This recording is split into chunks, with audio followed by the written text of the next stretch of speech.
Hey guys, good afternoon to all of you. Today we will see the Code of Civil Procedure 1908,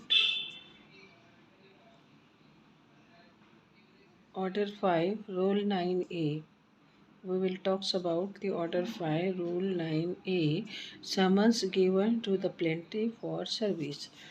तो इसका हम हिंदी में explanation देखेंगे कि ये क्या कहता है। ऑर्डर 5 का रूल 9A ये कहता है कि summons given to the plaintiff for service.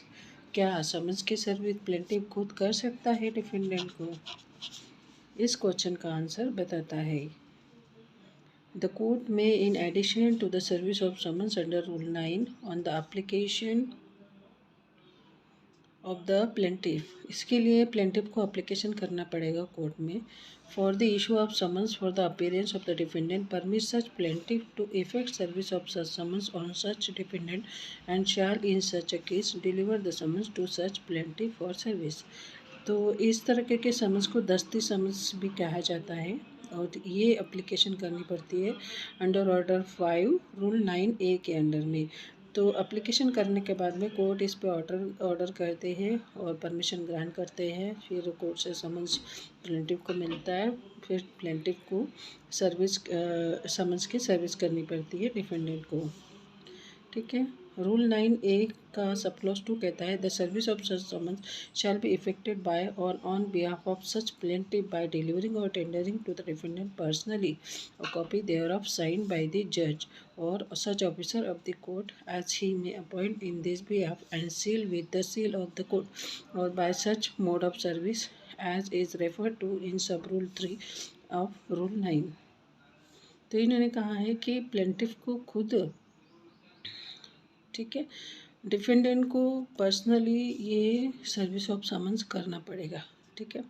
और उस जो समन्स की कॉपी है उसको साइन लेना पड़ेगा।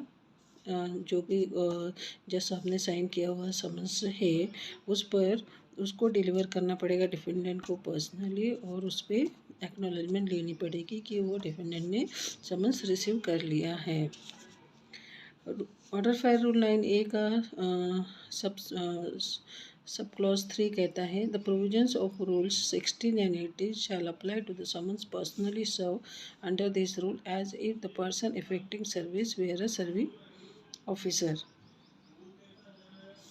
If such subclause 4 says that if such summons when tendered is refused or if the person served refuses to sign an acknowledgement of service or for any reason such summons cannot be served personally, the court shall on the application of the party reissue such summons to be served by the court in the same manner as a summons to a defendant। अगर तो ऐसा समन जब plaintiff service करता है ऐसे summons की और defendant request करता है एक्नॉलेजमेंट ऑफ सर्विस के लिए, ठीक है, तो फिर ऐसे केस में क्या होगा कि प्लेंटिफ एप्लीकेशन करेगा कि उसने ऐसे लेने से इनकार कर दिया या एक्नॉलेजमेंट साइन करने से रिफ्यूज़ कर दिया, तो फिर कोर्ट री इशू करेगी समन्स को। ठीक है, in the same manner as a summons to a defendant. तो बस यही कहा गया है ऑर्डर 5 के रूल 9A में, जो कि कहता है summons given to the plaintiff for service to the defendant personally, इसको हम दस्ती समन्स भी कहते हैं। आई होप आपको मेरा वीडियो समझ में आया होगा। अगर वीडियो समझ में आता है, अच्छा लगता है, तो वीडियो को लाइक कीजिए और मेरे चैनल को सब्सक्राइब कीजिए और मुझे बहुत सारा सपोर्ट कीजिए। आपके सपोर्ट की बहुत ही ज़्यादा ज़रूरत है, तो प्लीज़ मेरे चैनल को मोटिवेट कीजिए। Thanks for watching.